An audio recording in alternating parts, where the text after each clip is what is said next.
Ni aje mkubwa? Poa poa. Uko fiti? Kabisa. Wewe ulikuwa unaelekea side ya wapi mkubwa? Nilikuwa naelekea Makunga. Makunga? Kabisa. Hata mimi omwami bwana ni venye pia mimi nilikuwa naelekea huko, lakini leo bwana tumekuja huko field wa kidogo. Lakini mambo hujasonga kidogo. Sisi tunafanya na sales. So most of the client walikuwa wanasema bwana leo pesa. Sasa nimejaribu hata mambo hujasonga. Sasa hata kuna majambazi wenye amenipiga kidogo akaninyang'anya merchandise zenyewe.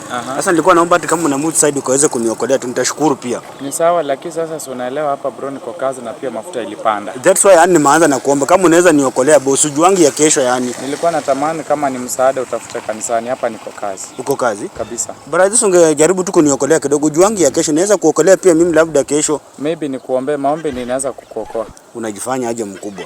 Hakuna kwa kujifanya hapa. Ona hata ona ukienda tu peke yako bado mafuta itaenda. Ukinibeba bado ni ile ile. Tusingeniokolea tu. Unajua sasa nikikubeba na nipate customer itakuwa ngumu kukushukisha. Utanishukisha tu hata. Utaelewa. Na customer atataka kukaa. Mimi nitaelewa mkubwa, nitaelewa. Kwa hiyo mimi naona nimeshindwa kwa hiyo biashara. Ni heri nifanye kile kimenileta. Usingeniokolea tu mkubwa. Usikuwa na hiyo roho mbaya boss. Sioni nikikusaidia tena niko naenda nachelewa baba.